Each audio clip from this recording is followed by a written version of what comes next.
ONGC உங்களுக்கு post office ஓஎன்ஜிசியில் தமிழ்நாட்டில் தான் நமக்கான வேலைவாய்ப்பு இருக்க போகுது. நீங்கள் செலக்ட் ஆகிற பட்சத்தில் பணியிடம் நம்ம தமிழகத்தில் தான். எப்படி உங்களை செலக்ட் பண்ணுறாங்க அப்படின்னா, நீங்கள் எடுத்துருக்கக்கூடிய மார்க்கின் அடிப்படையில் தான் தேர்ந்தெடுக்கிறாங்க. கிட்டத்தட்ட 2236 காலி பண்டம் இருக்குது. உங்கள் வீட்டு பக்கத்திலே வந்து பார்த்திங்கன்னா உங்கள் மாவட்டத்திலே வேலை கிடைக்க 100% சான்ஸ் நிறையாவே இருக்குது. ஸோ இதுக்கு மினிமம் எஜுகேஷனல் குவாலிஃபிகேஷனாக 12th ஐடிஐ, டிப்ளமோ, அதுக்கப்புறம் எனி டிகிரி வரைக்கும் நீங்கள் மினிமம் 12th படிச்சிருந்தாலே போதும். நிறைய விதமான எக்கச்சக்க விதமான கேட்டகரியில் ஆட்களை தேர்வு செய்கிறாங்க. 38 மாவட்டத்தை சேர்ந்த ஆண் பெண் இருபாலரும் இந்த வேலை வாய்ப்புக்கு விண்ணப்பிக்கலாம். இதுக்கு அப்ளை பண்ணுறதுக்கு கடைசி தேதி 25/10/2024. ஃபஸ்ட்டு ஆன்லைனில் நம்ம வந்து பதிஞ்சு வச்சா போதும். அப்ளை பண்ணிங்கன்னா போதும், நமக்கு ஜாப் உறுதியாக கிடச்சிரும். எப்படி அப்ளை பண்ணுறது, யாரெல்லாம் அப்ளை பண்ணலாம், இதற்கான எஜுகேஷன் குவாலிஃபிகேஷன் என்ன, சேலரி என்ன அப்படின்ற முழு தகவலையும் வீடியோக்குள்ளே முழுமையாக ஷேர் பண்ணியிருக்கேன். கொஞ்சம் கூட ஸ்கிப் பண்ணாமல் பாருங்கள், ஷேர் பண்ணி விடுங்க. முக்கியமாக வேலைவாய்ப்பு தேடிட்டு இருக்க நண்பர்கள், உறவினர்களுக்கு ஷேர் பண்ணி விட்டிங்கன்னா அவங்களுக்குலாம் அது ரொம்ப யூஸ்ஃபுல்லாக இருக்கும். வாங்க தற்போது வீடியோக்குள்ளே போகலாம். இந்த வேலை வாய்ப்புக்கான அஃபிஷியலாக வந்திருக்கூடிய நோட்டிஃபிகேஷன் நான் அப்ளை பண்ணுற லிங்க் வந்து வீடியோ கீழே டிஸ்கிரிப்ஷன்லேயே ஃபஸ்ட் கமெண்ட்லேயே கொடுத்துக்கிறேன். ஓஎன்ஜிசி அப்படின்னா oil and natural gas corporation limited, central கவர்மெண்டோட ஒரு Maharatna central public sector company தாங்க. இவங்க ஓவராலாக இந்தியா முழுக்க எல்லா இடத்துலையுமே வந்து பார்த்திங்கன்னா ஒர்க் லொக்கேஷன் வச்சுருக்கிறாங்க. கிட்டத்தட்ட எவ்வளோ இடத்துல வச்சுருக்காங்கன்னு பார்த்தீங்கன்னா ஒர்க்கிங் அக்ராஸ் 25 ஒர்க் சென்டர்ஸில் இவங்க வந்து ஒர்க் பண்ணிகிட்ருக்கிறாங்க. இவங்க வந்து செக்ஷன் வைஸாக அவங்களுக்கு ரீஜியன் வைஸாக நோட்டிஃபிகேஷன் எவ்வளோ வேக்கன்ட் இருக்குது அப்படின்றத கொடுத்துருக்குறாங்க பாருங்கள். நார்த்தன் செக்டாரில் டோட்டலாக வந்து 115 காலி பணியிடம், டேராடூனில் மட்டும். டெல்லியிலே வந்து பார்த்திங்கன்னா 24. இப்போது எக்ஸாக்டாக சொல்லணும் அப்படின்னா நார்த்தன் செக்டாரில் 161, மும்பை செக்டாரில் பார்த்திங்கன்னா டோட்டலாக அவங்க கொடுக்கக்கூடிய வேக்கன்சிஸ் 310, வெஸ்டர்ன் செக்டாரில் வந்து பார்த்திங்கன்னா கிட்டத்தட்ட அவங்க கொடுத்துருக்கிறது 134. டோட்டலாக வந்து பார்த்திங்கன்னா நமக்கு சவுத்தர்ன் செக்டார், நம்ம வந்து பார்த்திங்கன்னா சவுத்தர்ன் செக்டாரில் வரும். சவுத்தர்ன் செக்டாரில் வந்து பார்த்திங்கன்னா கிட்டத்தட்ட எவ்வளோ காலி பண்டங்கள் இருக்குது அப்படின்னா 335 காலி பண்டம் கொடுத்துருக்குறாங்க. இதில் காரைக்கால் பகுதியில் மட்டும் 153, நம்ம தமிழகத்தில் சென்னையில் வந்து பார்த்திங்கன்னா 53 காலி பண்டம். ஸோ சென்னை மட்டும் கிடையாது, அதோட சரௌண்டிங்ஸ் நிறைய லொக்கேஷன்ஸ் வந்து தமிழ்நாட்டில் தனித்தனியாக கொடுத்துருக்குறாங்க. அதை நம்ம வந்து பின்னாடி பார்க்கலாம். ஸோ இதற்கான ஏஜ் லிமிட் பாருங்கள். மினிமம் 18 வயசுலேருந்து மேக்ஸிமம் 24 வயசு வரைக்கும் இருக்கிறவங்க விண்ணப்பிக்கலாம். As per the government rule படி எஸ்சி ஸ்டூடெண்ட்ஸ் அப்படின்னா ஒரு 5 வருஷமும், ஓபிசி அப்படின்னா 3 வருஷம் உங்களுக்கான ஏஜ் ரிலாக்ஸேஷன் கொடுக்குறாங்க. எஜுகேஷன் குவாலிஃபிகேஷனை பொறுத்தளவுக்கு இதில் லைப்ரரி அசிஸ்டன்ட் அப்படின்னா 10ஆம் வகுப்பு தேர்ச்சி பெற்றிருக்கணும். ஃப்ரண்ட் ஆஃபீஸ் அசிஸ்டன்ட் அப்படின்னா நீங்கள் 12ஆம் வகுப்பு தேர்ச்சி பெற்றிருக்கணும். அதே மாதிரி computer operator and programming assistant அப்படின்னா ஐடிஐ படிச்சிருக்கணும் அப்படின்னு சொல்லியிருக்காங்க.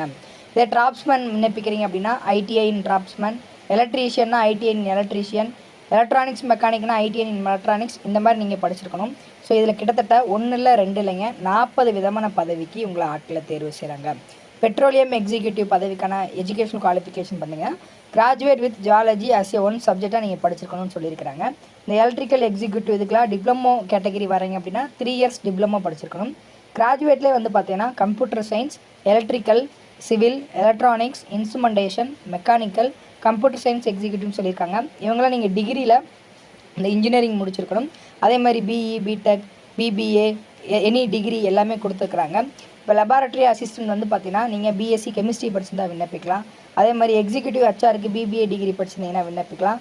டேட்டா என்ட்ரி ஆப்ரேட்டருக்கு வந்து பார்த்தீங்கன்னா கிராஜுவேட், அதே மாதிரி செக்ரட்டரியல் அசிஸ்டண்ட்டுக்கு graduate. So 12th ITI, diploma, any degree படித்தவங்க வரைக்கும் உங்களோட எஜுகேஷனல் குவாலிஃபிகேஷன் என்ன இருக்கோ அந்த வேலை வாய்ப்பை நீங்கள் பார்த்து அப்ளை பண்ணிக்கலாம். ஸோ உங்களை எப்படி ஆட்களை தேர்வு செய்கிறாங்கன்னு நான் முன்னாடியே சொல்லியிருந்தேன். நீங்கள் இப்போ டிகிரி ஸ்டாண்டர்டுக்கு விண்ணப்பிக்கிறீங்க அப்படின்னா நீங்கள் டிகிரியில் எடுத்துருக்கக்கூடிய மார்க்கின் அடிப்படையில் உங்களை ஆட்களை தேர்வு செய்வாங்க. ஸோ இதுக்கு நம்ம ஆன்லைனில் தான் விண்ணப்பிக்கிற மாதிரி இருக்கும். 5/10/2024 25/10/2024 வரைக்கும் ஆன்லைனில் நீங்கள் டேரெக்டாக விண்ணப்பிச்சுக்கலாம். ஸோ இதற்கான சேலரி பாருங்கள். இப்போ கிராஜுவேட் அப்ரண்டிஸ் அப்படின்னா BA, BCom, BSc, BBA, BE, BTech இதுக்கு உங்களுக்கு மந்த்லி வந்து 9000 கொடுக்குறாங்க. 3 இயர்ஸ் டிப்ளமோ அப்படின்னா ரெஸ்பெக்டிவ் டிசிப்ளினில் நீங்கள் வந்து டிப்ளமோ படிச்சிருக்கணும், அதுக்கு 8050. ட்ரேட் அப்ரண்டிஸ் அதுக்கு 7000. இதே ட்ரேட் அப்ரண்டிஸில் ஐடிஐ அப்படின்னா 7700. So ITI trade with 2 year duration அப்படின்னா 8050 உங்களுக்கான சேலரியாக கொடுக்குறாங்க. ஸோ இந்த பொறுத்தளவுக்கு அப்ரண்டிஸ் ட்ரைனிங் அப்படின்ற கேட்டகரியில் உங்களை ஆட்களை தேர்வு செய்கிறாங்க. எதை பேஸ் பண்ணி எடுக்கிறாங்க அப்படின்னா நீங்கள் எடுத்துருக்கக்கூடிய மார்க்கின் அடிப்படையில் பேஸ்ட் ஆன் மெரிட் லிஸ்ட் அப்படின்னு சொல்லியிருக்கிறாங்க. நீங்கள் 10th விண்ணப்பிச்சிங்க அப்படின்னா 10ஆம் வகுப்பு மார்க் வச்சு எடுப்பாங்க. டிகிரிக்கு விண்ணப்பிச்சிங்க அப்படின்னா டிகிரி வச்சு உங்களை ஆட்களை தேர்வு செய்வாங்க. ஸோ பியூர்லி மார்க்கை வச்சு உங்களுக்கான ஷார்ட் லிஸ்ட் வந்து பார்த்தீங்கன்னா வித்தின் 1 மந்தில் வந்துடும். அதை பற்றின டீட்டெயில் நம்ம பார்க்கலாம். எப்படி அப்ளை பண்ணணும் அப்படின்ற ஸ்டெப் பை ஸ்டெப் ப்ராசஸ் வந்து கொடுத்துருக்குறாங்க. அப்ரெண்டிஸ் ட்ரைனிங்க்கு அப்ரெண்டிஸ் ஆக்ட் படி நீங்கள் வந்து போர்ட்லேயே விண்ணப்பிக்கணும். அதே மாதிரி வந்து NATSலேயும் விண்ணப்பிக்கணும். 2 இடத்துல விண்ணப்பிச்சதுக்கப்புறம் டேரெக்டாக அவங்க சொல்லியிருக்கக்கூடிய இந்த அப்ரெண்டிஸ் இந்த போர்ட்டலில் போய்ட்டு நீங்கள் வந்து விண்ணப்பிக்கிற மாதிரி இருக்கும்.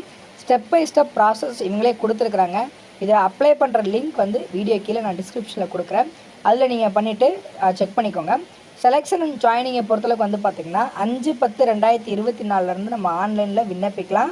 25/10/2024 15ஆம் தேதி, அதாவது 15/11/2024 அன்னைக்கு உங்களுக்கான ரிசல்ட் அண்ட் செலெக்ஷன் ரிசல்ட் அன்றைக்கே உங்களுக்கு வெளியிட்டுருவோம். அன்றைக்கே தெரிஞ்சிருவோம் நம்ம செலக்ட் ஆகிருக்குமா இல்லையான்னு சொல்லிட்டு. வித்தின் நமக்கு ஒரு 20 டேஸில் ரிசல்ட் சொல்லிடுவாங்க. உடனே நமக்கு ஜாயினிங் இருக்கும் அப்படின்னு சொல்லியிருக்கிறாங்க. ஒர்க்கிங் லொக்கேஷன் கொடுத்துருக்குறாங்க பாருங்கள். நம்ம தமிழகத்தில் எங்கெங்கெல்லாம் ஒர்க்கிங் லொக்கேஷன் இருக்குது அப்படின்னா கடலூர், மயிலாடுதுறை, நாகப்பட்டினம், அரியலூர், திருவாரூர், தஞ்சாவூர், திருச்சி, புதுக்கோட்டை மற்றும் ராமநாதபுரம் மாவட்டத்தில் நமக்கான ஒர்க்கிங் லொக்கேஷன் இருக்குது. 38 மாவட்டத்தை சார்ந்த அனைவருமே உங்களுக்கு இன்ட்ரெஸ்ட் இருக்குது அப்படின்னா இந்த வேலைவாய்ப்புக்கு நீங்கள் வந்து விண்ணப்பிக்கலாம். விண்ணப்பிக்கிறதுல ஏதாவது டவுட் இருக்குது அப்படின்னா கீழே கமெண்ட் செக்ஷனில் கேளுங்க. இந்த வேலைவாய்ப்புக்கு விண்ணப்பிக்கிறதுக்கான அஃபிஷியலாக வந்துருக்கூடிய நோட்டிஃபிகேஷன், அப்ளை பண்ணுற லிங்க் எல்லாமே வீடியோ கீழே டிஸ்கிரிப்ஷனில் கொடுத்துருக்கேன். முடிஞ்ச அளவுக்கு இந்த வீடியோவை நிறைய பேருக்கு ஷேர் பண்ணுங்கள். நிறைய பேர் இந்த வேலைவாய்ப்பை பற்றி தெரிஞ்சு உடனே அப்ளை பண்ணிக்கட்டும். டைம் நமக்கு 20 டேஸ் தான் டைம் இருக்குது. கம்மியான டைம் தான் இருக்குது.